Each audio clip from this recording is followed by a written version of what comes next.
What up, everybody? What up, everybody? Let me get to the spot. Let me get to the spot. Oh, hey, everybody. This is Plan Your Greatness, and I am your gracious host, Carlton Hamilton. Let's get right into it. This is volume 4 of the Leadership Principles I Learned in Prison series. All right. I'm breaking down, I believe it's like 12 or 13 different things that I learned while I was in prison that I've been able to apply when I was a student, that I've applied that when as a business owner, and I believe these things can help you out in whatever you're trying to do, whether it's coaching or anything. So let's get started. All right, number 4 is know where you fit in, or more specifically, know where your team fits in. Individually, where do they fit in on that?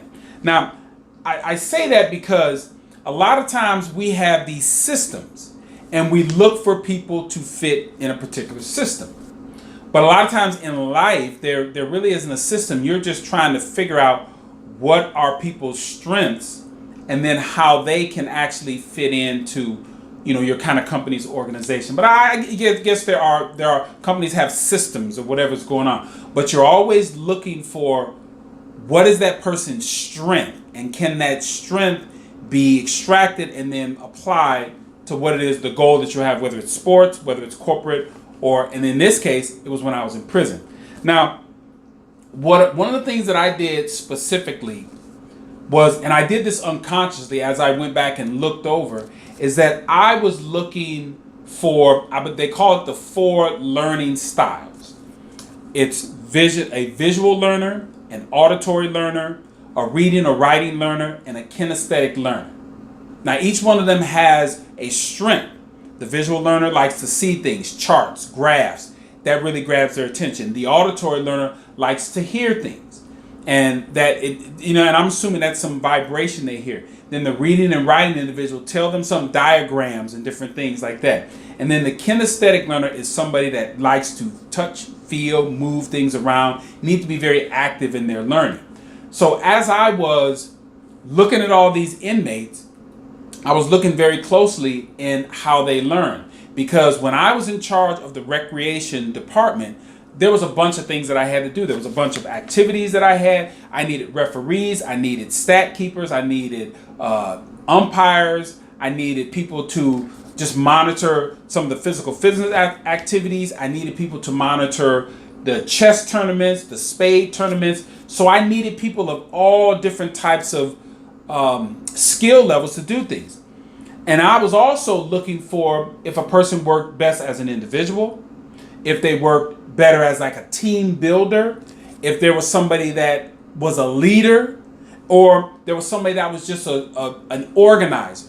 Now those things, as you see, they sound, with the exception of the individual, the team builder, the leader, and the organizer, they sound very similar, but they're not. If you're looking for somebody who's a team builder, that's somebody who wants to gather the troops, get out the information, do all that stuff, but they don't want to be the one who has to say the final say-so as to what you're going to do, the direction.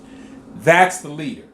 Okay? That leader is the one that actually says, okay, this is our game plan. That would be the coach. All right?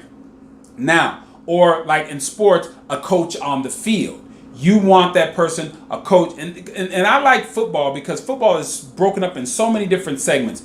You have, just on the defensive side, you have a defensive line coach. So there's a leader in there. Then you have a linebackers coach. Then you have a secondary coach. You might even have a separate corner coach. You might even have a separate safety coach.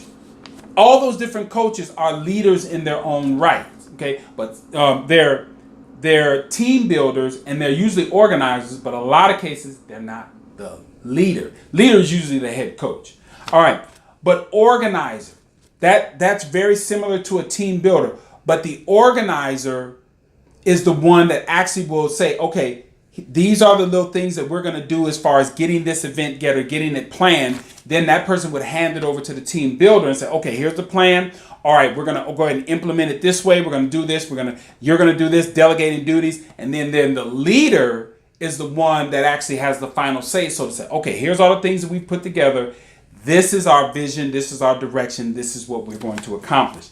It's very important that you No, you pay very close attention to what people are giving you as far as feedbacks. Do they want to be leaders? Do they want to work as individuals? Do they want to be team builders? Do they want to be organizers? And the sooner that you actually are recognizing that with your individual team, the stronger your team is going to be. All right? This is Plan Your Greatness. And let me back up and say this again. That when you are doing that, you are planning your individual and your team greatness. So now let me get with the close. This is Plan Your Greatness, and I will say this again. Plan your greatness. And you know why? Because nobody else will. I'll see y'all next time.